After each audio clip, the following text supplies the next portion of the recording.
আসসালামাইকুম বন্ধুরা, সবাই কেমন আছেন? নিশ্চয়ই ভালো। আজকে আমি রান্না করব গরুর মাংস দিয়ে বিরিয়ানি। সেজন্য আমি নিয়ে নিয়েছি গরুর মাংস, কেটে ধুয়ে পরিষ্কার করে নিয়েছি। তো আসুন বন্ধুরা, রান্না শুরু করি।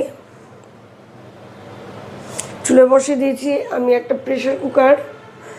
এখন বন্ধুরা, আমার প্রেসার কুকারেরটা গরম হয়ে গেছে। এখন আমি দিয়ে দিচ্ছি তেল।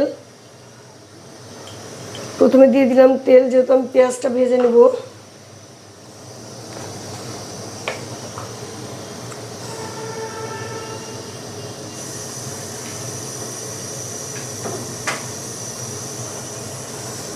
তেলটা আমার গরম হয়ে গেছে বন্ধুরা। পেঁয়াজটা কেটে রেখেছিলাম, সেটা দিয়ে দিচ্ছি।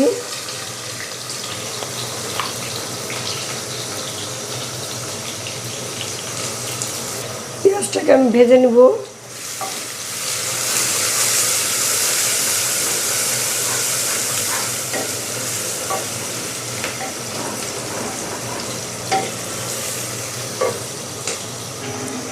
বন্ধুরা দেখতে পাচ্ছেন পেঁয়াজটা আমার ভাজা হয়ে গিয়েছে।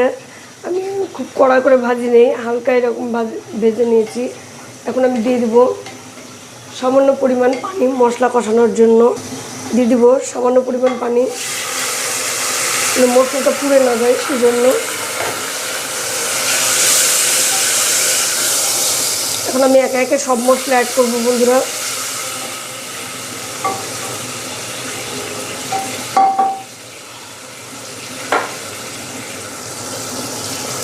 আমি এখানে নিয়ে নিয়েছি 3 চামচ আদা রসুন জিরে পেস্ট,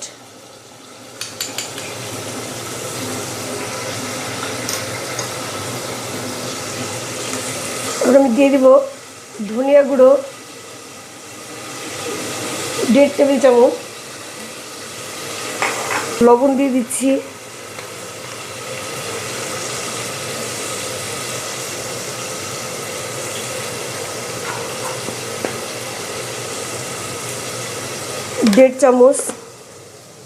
চা চামচের 1.5 চামচ লবণ দিয়ে দিচ্ছি। মরিচের গুঁড়ো 2 চা চামচ,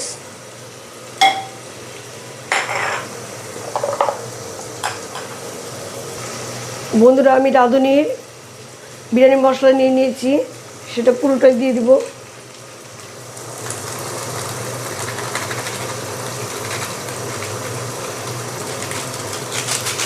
মশলাটাকে আমি ভালো করে কষে নেব বন্ধুরা। এখন আমি এর মধ্যে দিয়ে দিচ্ছি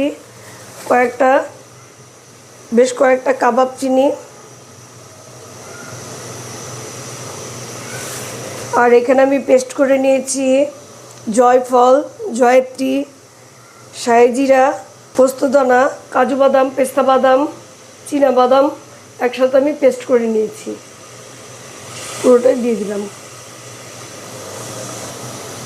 বন্ধুরা। এখন আমি দিয়ে দিব এখানে 1.5 চামচ টেস্টিং সল্ট, দিয়ে দিলাম 1.5 চামচ টেস্টিং সল্ট।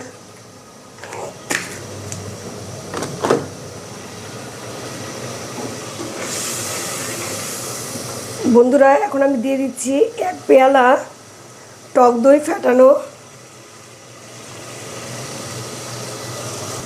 বন্ধুরা এখানে আমি নিয়ে নিয়েছি টমেটো সস 3 চামচ,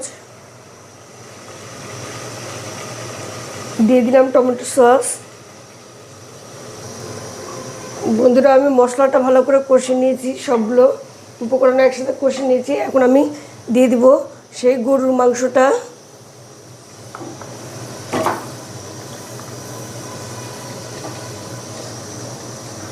এখন আমি এটাকে একটু নাড়া দিয়ে নেব।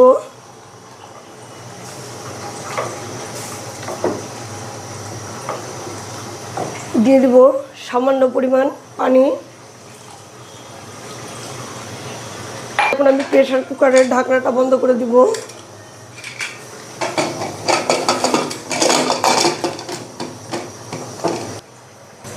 বন্ধুরা ওইদিকে আমার মাংসটা কমপ্লিট হয়ে গেছে।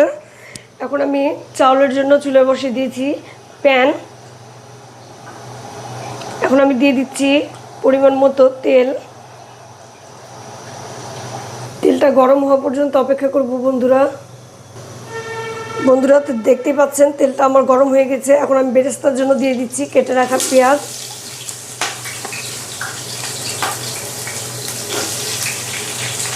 বন্ধুরা আগে থেকেই আমি পোলাওয়ের চাল ধুয়ে পানি ঝরিয়ে নিয়েছি শুকনো করে পুরোপুরি। আমার বেরেস্তাটা এদিকে কমপ্লিট হয়ে গিয়েছে, ভেজে নেওয়া হয়ে গেছে। এখন আমি বেরেস্তাটা তুলে নিব। বন্ধুরা তেলের মধ্যে আমি দিয়ে দিচ্ছি, আমি এখানে নিয়েছি তেজপাতা, এলাচ, দারুচিনি আর কাবাব মশলা। আমি একসাথে দিয়ে দিলাম।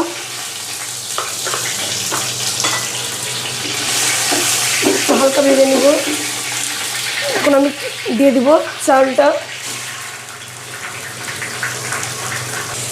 বন্ধুরা চালের মধ্যে আমি দিয়ে দিব সামান্য পরিমাণ জয়ফল, জয়ত্রী, কাজু বাদাম, পেস্তা বাদাম, শাহি জিরা। মাংসের মশলা থেকে আমি এটা উঠিয়ে রেখেছি, সেটা দিয়ে দিলাম। আর দিয়ে দিচ্ছি হাফ চামচ আদা রসুন পেস্ট, আদা রসুন জিরে পেস্ট। এখন এটাকে আমি ভালো করে ভেজে নেব, চালটাকে ভালো করে ভেজে নেব। বন্ধুরা আমি এই চুলে চাল ভাজতে ভাজতে আরেক চুলায় পানি গরম দিয়েছি। পানি গরমটা আমার হয়ে গেছে। এদিকে আমার চালটাও প্রায় ভাজা হয়ে আসছে।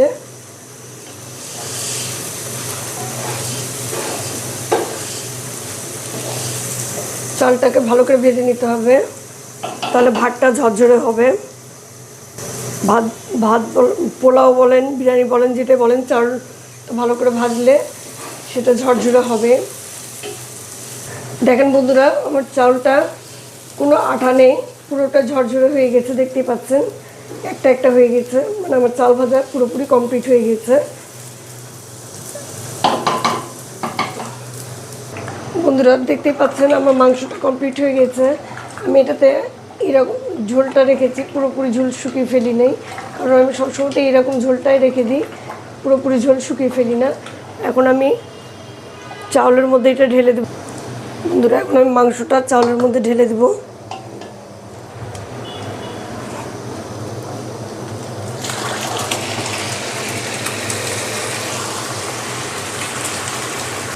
বন্ধুরা দেখতে পাচ্ছেন আমি মাংসটা চাউলের মধ্যে দিয়ে দিয়েছি। এখন আমি এটাকে একটু ভেজে নেব। আর আমি আগে থেকেই আলু ভেজে সেদ্ধ করে রেখেছি, আদা সেদ্ধ করে রেখেছি, এটা দিয়ে দিলাম।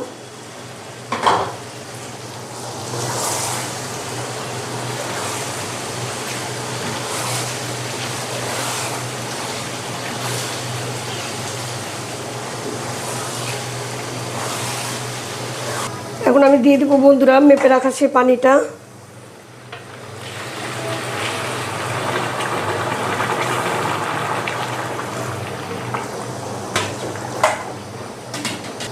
এখন আমি দিয়ে দিব লবণ স্বাদ অনুযায়ী।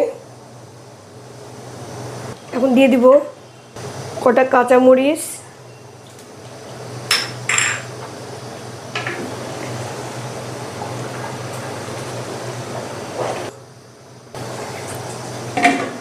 ঢাকনা দিয়ে ঢেকে দিলাম। বন্ধুরা এটা এখন আমি মাঝারি আঁচে রেখে দেব। বন্ধুরা ঢাকনাটা খুলে দিয়েছি। এখন আমি একটু নাড়া দিয়ে দিব, চালটা উল্টে পাল্টে দিব যেন তলে লেগে না যায়, সেদিকে আমাকে খেয়াল রাখতে হবে, কারণ নিচে ধরে গেলে বিরিয়ানির পুরো টেস্টটাই নষ্ট হয়ে যাবে। আমি চুলোর জালটা আস্তে করে দিয়েছি, ঢাকনা দিয়ে রেখে দিলাম। আমি ঢাকনাটা খুলে দিয়েছি, বিরিয়ানিটা নাড়া দিয়েছি। এখন আমি দিয়ে দিব এর মধ্যে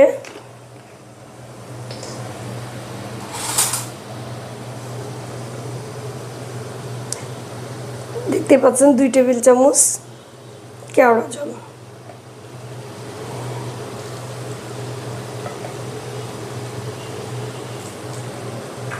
এরপর দিচ্ছি আমি গোলাপ জল।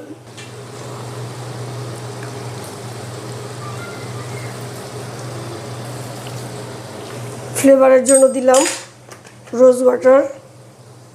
এখন আমি এটাকে ভালো করে মিশিয়ে নিব। এখন আমি চুলোর জালটা একদম স্লো করে দিব, দিয়ে আমি ঢাকনা দিয়ে ঢেকে রেখে দেব কিছুক্ষণ। পুরোপুরি রান্না শেষে আপনাদেরকে দেখাবো। আমি ঢাকনা দিয়ে দিলাম, চুলোর জালটাও আমি কমিয়ে দিলাম একদম। বন্ধুরা দেখেন আমার বিরিয়ানি কমপ্লিট। এখন আমি চুলোর জালটা বন্ধ করে দিব, পরিবেশনের সময় আপনাদেরকে দেখাবো আমার রান্না কেমন লাগলো। খুব সহজেই রান্না করে দেখালাম আপনাদেরকে, খুব সুস্বাদু একটা বিরিয়ানি। আপনারা জানাবেন আপনাদের মতামত, আমার এই ভিডিওটা কেমন লাগলো। আমাকে অবশ্যই লাইক দিবেন, কমেন্টস করবেন, আমার ইউটিউব চ্যানেলটা সাবস্ক্রাইব করবেন, আর আমার পেজটা অবশ্যই অবশ্যই অবশ্যই ফলো দিয়ে দিবেন, সবার কাছে আমার অনুরোধ। বন্ধুরা ফিরে আসলাম, এই যে দেখেন আমার রান্না শেষ, বিরিয়ানিটা কমপ্লিট হয়ে গিয়েছে। কতটা ইয়াম্মি হয়েছে বুঝতেই পারছেন, কতটা লোভনীয় লাগছে দেখেই। সকলে ভালো থাকবেন, আজ এ পর্যন্তই, আর সবাই আমার জন্য দোয়া করবেন। সকলে ভালো থাকবেন। আসসালামু আলাইকুম।